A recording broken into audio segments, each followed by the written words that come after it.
กาเมตุ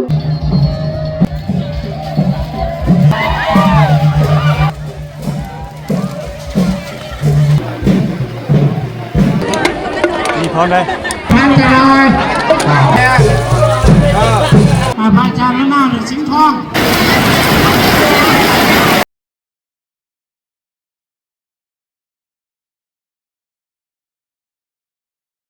สวัสดีท่านผู้ชมยินดีต้อนรับเข้าสู่ช่องวิถีลาวกับบ่าวตุกอีกเช่นเก่าเช่นเคยเนาะสำหรับคลิปวิดีโอนี้หลังจากที่ว่าแล้วงานเทศกาลสงกรานต์เนาะกับมื้อนี้เป็นมื้อพิเศษอีกมื้อหนึ่งพอดีทางวัดศรีบุญเฮืองเมืองนองแขวงสวรรณเขตเพิ่นได้มีพิธีจัดเพื่อจะบวชเนาะเพิ่นจะบวชญาว่าญาไทยเนาะเพิ่นมีชื่อว่าญาไทยจากที่ว่าเพิ่นเป็นครูบาเพิ่นได้บวชหลายพรรษาแล้วก็สิบวชเพิ่นให้เป็นญาท่านแล้วก็ซึ่งว่าเมืองนองนี่เป็นเมืองน้อยๆเป็นเมืองหนึ่งที่ตั้งอยู่แถบชนบทติดชายแดนลาวเวียดนามแล้วก็มีวัดเดียว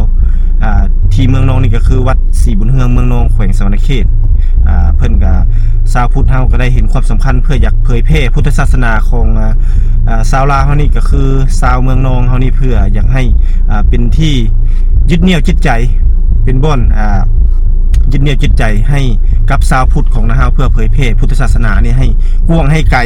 กับชาวเมืองนองเฮาก็เลยว่ามีงานจัดงานพิธีตัวนี้ขึ้นมาเนาะบอกว่าหลายอย่างท่านผู้ชมเดี๋ยวเบาตุกนี่จะพาท่านผู้ชมไปเบิ่งรูปภาพบรรยากาศภายในงานซึ่งในงานนี่ก็คือทางทีมงานของเมนิตาแล้วก็ทางหมู่คู่ของเพิ่นนั้นได้พากันมาเฮ็ดโรงทานก็คือจะมีข้าวปลาอาหารรวมถึงน้ำหวานเครื่องหวานของข้าวอย่างต่างๆเพื่อจะมารับเค้กรับคนเนาะมาขายภายในงานนี้เดี๋ยวจะได้เฮามาเบิ่งรูปภาพบรรยากาศว่าชาวพุทธของเฮาทางเมืองนองนี่หรือว่าทั่วทุกสารทิศที่เดินทางมานี่เพิ่นจะให้ความสำคัญกับพุทธศาสนาเฮาส่ำใดเดี๋ยวจะได้ฝากท่านผู้ชมไปติดตามบรรยากาศภายในงานไปพร้อมๆกันครับใจเด้อถึงบ้านก่อนแล้วพอจ้าสบายดีไหมสบายดีก่อนสบายดีก่อนสบายดีสบายดีไหมสบายดีเด้อวันนี้นี่จ้าลงมาถูกยาเด้อนี่สาวสงกรานต์เรากำลังตื่น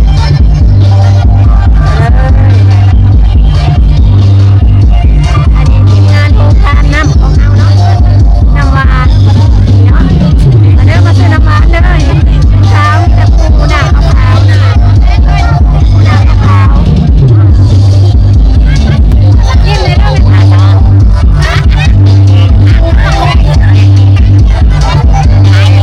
ไปดีขนาดเนาะนี่บรรยากาศโรงทานที่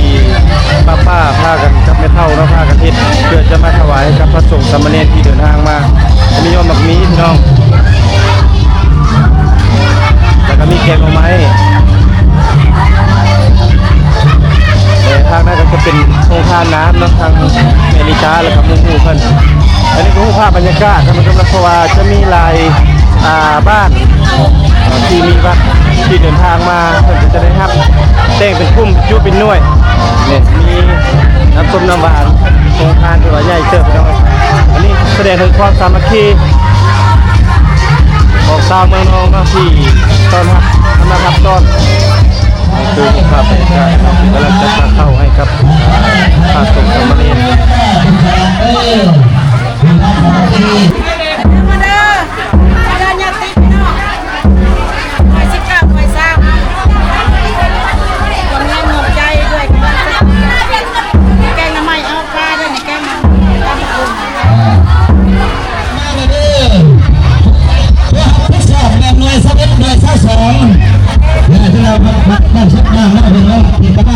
่รอบ2พี่น้องสั่งอีก10 แพ็คเนาะ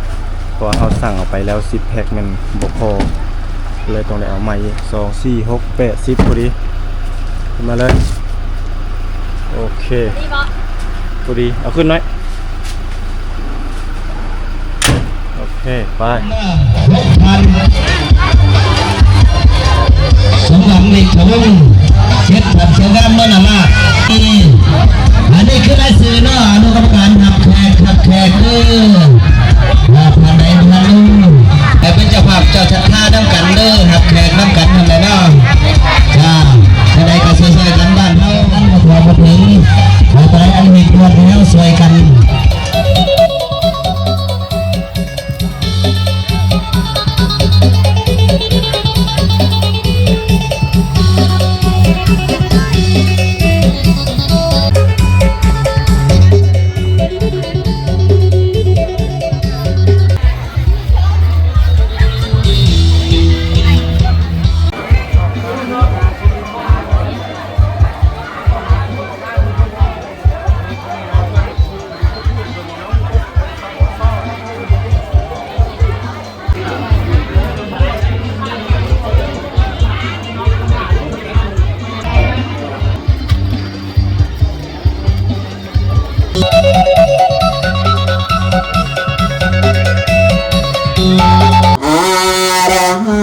สัมมา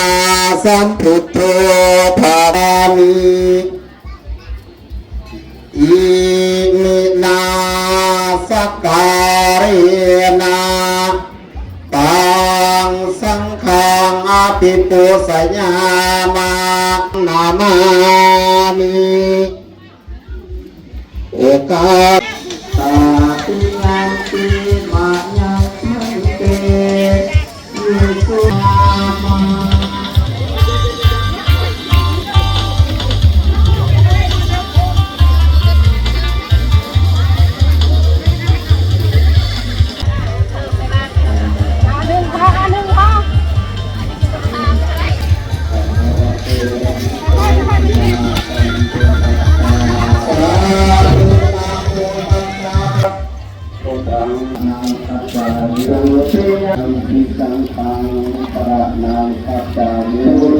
ธัมมังสรณังคัจฉา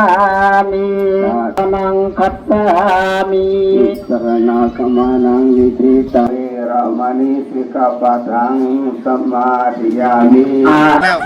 ถ่ายแล้ววันนี้มีถ่ายเลยวันนี้เนาะอ้าวอันนี้สาวๆเมืองนองเป็นบ่นี้ แม่ อันนี้ก็สาวบ่ แม่ คนดังเมืองนอง ตั้งนี่พี่น้องนี่ก็สาวๆเมืองนองยังเฮียนหมดบ่หรือว่าจบมาแล้วอ๋อนี่ยังเฮียนอยู่เนาะ เจ็ดโดยแม่ อันนี้ยังบ่เจ็ดมันเป็นบ่ คนนี้ไง ตัวนี้มหกบ่ สวัสดี อันนี้ปกตินี่ถ้ามีงานก็ต้องมาวัดตลอดเป็นบ่ โดยแม่ ฮะ ค่าประจำของวัด ขาประจำเลย แม่ บ่นั้นเก็บขนมน้ำคุณยาคู่ได้ จะได้ไปเก็บนี่ก็มีแล้วเรียกมาแล้ว อันนี้เคยมางานยังนี่ฮะงานยังเฮ่ผ้า ก็เอินแบบ ขับสวัสดิ์สมผลพระ แม่นบ่สมโพธิบ่แม่นติอันนี้เป็น ลองซิม สลองซีม สลองซิมพร้อมกับบวชญาไทยแม่นบ่ แม่ บวชจากเพิ่นเป็นญาคู่กลายเป็นญาทาสมื้อนี้เนาะ แม่ เลื่อนสันบ่ ข้าวกัน ครับอันนี้สาวๆเพิ่นก็ถือว่านี่แหละฮีตของประเพณีของคนลาวก็คือจะถ้าผู้หญิงต้องแม่นนุ่งสิ้นพี่น้องเอ้ยนี่คือบ่เห็นนุ่งสิ้นนี่ เมื่อไหร่มาแบบบ่ทันนะก็เลยแบบนุ่งจัด เนาะนี่แหละพี่น้องเอ้ยเก้าผมเบี้ยงเพนี่แหละพี่น้องฮีตของประเพณีอันดีงามของชาวลาวเฮาโดยเฉพาะทางเมืองนองเฮาเนาะอันนี้แม่นสาวๆเนาะสาวๆเมืองนองอันนี้ยังเฮียนอยู่เนาะอันนี้ชื่อหยังนี่ฮะ วินดี วินดี แม่น ต้องซื้อวินเทจขนาดเนาะวินดีอันนี้เด้ขออนุญาตซื้อหยังนี่ มิมี่ มีมีอ้าว มีของอ้าย มิมี่ของง่าย มีของอ้ายบ่แม่นอันนี้เด้ อลิสโอเล ชื่อโอเลเนาะ โอ้ย โอ้เสียงคือเสียงน้อยๆนี่ไหมปรับเสียงลงเนี่ย อลิส อันนี้ซื้อหยังนี่ สนิท ซื้อนิดบ่ แหม่ นิดหน่อยเนาะอันนี้ซื้อหยังนี่ ซื้อแก้ว ซื้อแก้ว แหม่ อ้าวแก้วตาดวงใจนี่ ของโคม อันนี้ซื้อหยัง ซื้อซิน ซื้อซินซินจัง คือ เจออ่ะ นี่ซื้อหยัง นี่ ซื้อนี้ นี่อันนี้นี่ทำไมนี่จังสิวะ บ่แม่นนี่เจ้าจะสั้นนี่ พิษนี่ กับจะสั้นเลยอย่าลืมใส่นี่เขาเด้อ ซื้อนี่ตะกิดนี่ อันนี้ซื้อหยัง ซื้อติ๊ก ซื้อติ๊ก แม่ ว่าคนบอกคนสิบ่แม่นซื้อติ๊กวะต้องคู่กับตุ๊กแล้ว แล้ว หยอกเด้ออันนี้ก็คือสีสันเนาะเล็กๆน้อยๆพี่น้องเอ้ยฝากในเรื่องสาวเมืองนองนี่เนาะมีแต่ผู้จบผู้งามสิ่งสำคัญนิสัยดีพี่น้องเอ้ยยังมีแต่ผู้นี้แหละผู้นี้ดีผู้นี้ดีกว่าหมู่เนาะขอบใจเด้อที่ให้สัมภาษณ์เด้อสาวๆเดี๋ยวผู้ละเวลาแห่เดี๋ยวบรรทุกจะเก็บเอารูปภาพบรรยากาศผู้เฒ่าผู้แก่รวมถึงสาวๆมาฝากมาตอนพี่น้องเมื่อสุขุทุกคนเลย เจนาลสันตุปัสสวะกัปเปโลกาวัสเมตุเตปัตโตตุกายตัมปะเตกนาตุกาสัพพะตัมปะเกตัม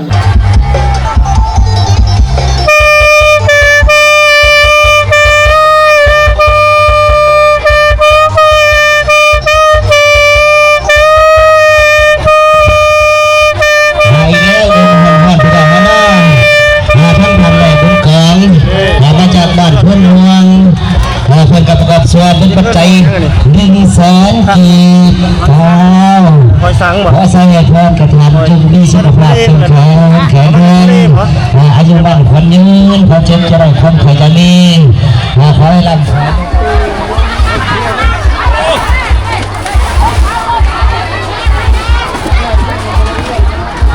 หมดที่2ของเฮาเนาะกำลังคนนำ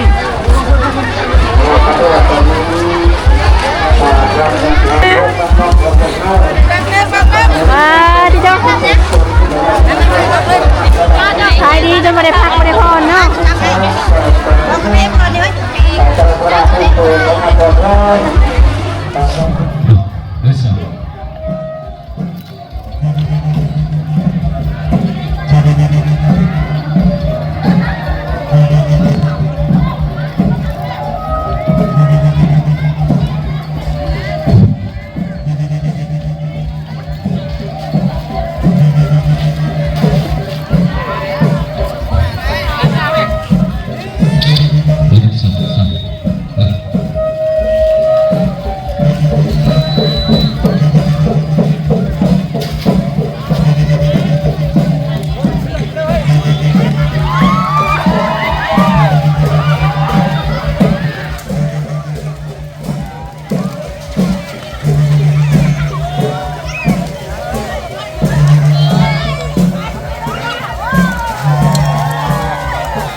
ตายเพราะพระทำดีกว่าซ้ำคนเลยคนนี่เอาอีนี้เลยคนนี่จอดใหญ่คุณใหญ่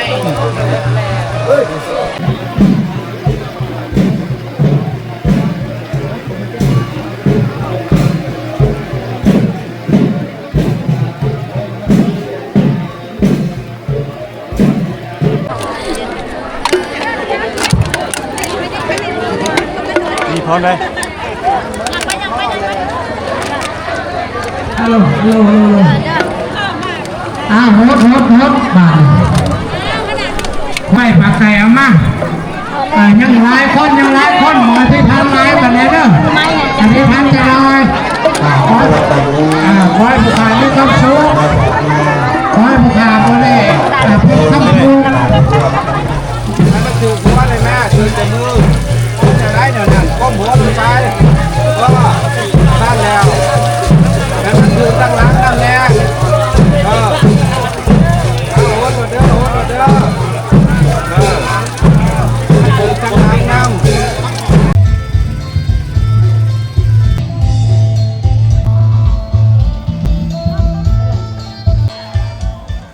สิริมงคลเด้อที่ทางไว้ดีๆเด้อมอนมอนจะทำแก้วจะทำคลองพระจันทร์พา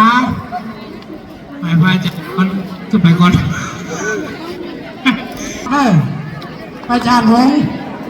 มอนประกาศชื่อมาไว้มาไว้ไปเลยปะมอนนะพดมอนผู้ใดพระจันทร์มันหน้าไปพระจันทร์มันหน้าเนี่ยสิงห์ทองไปสมบัติไปทำไปนี่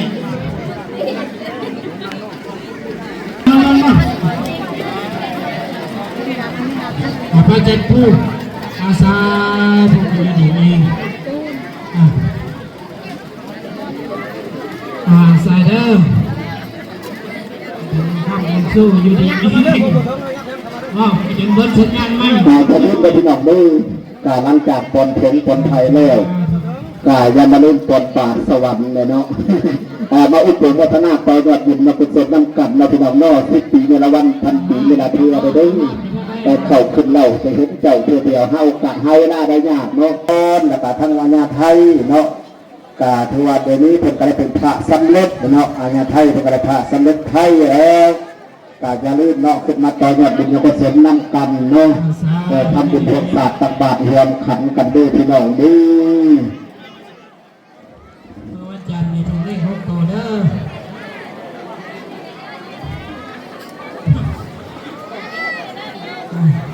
ความหวังถึงเรื่องของตัวจะไม่ได้ผูกมั่นเนาะมาบอกเองดีเพื่อว่าเนาะฮะหลับก็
อันนี้คือบรรยากาศใส่บ้านพี่น้องหลังจากที่ว่าประชาชนและก็รวมถึงพระสงฆ์สามเณรที่ฮดส่งพระที่เพิ่นได้บวชเนาะได้บวชเป็นพระเป็นญาติท่านญาติต่างๆแล้วก็ได้อันนั้นมีฟ้าฝนตกลงมาที่ว่าแสดงถึงความซุ่มเย็นของพระพุทธศาสนาแต่ว่าประชาชนหรือว่าชาวบ้านแห่งบรรดาลของชาวพุทธของเฮานี่ก็ยังบ่ทันลดละหรือว่าบ่ทันมีประชาชนแตกตื่นหรือว่ายังมีความหนาแน่นอยู่พี่น้องเอ้ยอันนี้คือแห่งของชาวพุทธแท้ๆเลยเด้อพี่น้องฝนตกซุ่มเย็นพระสงฆ์สามเณรเฮาก็ได้หรือว่าจนเสร็จสิ้นพิธีพุ่นล่ะสภาพพายุมาแล้วพี่น้องเอ้ย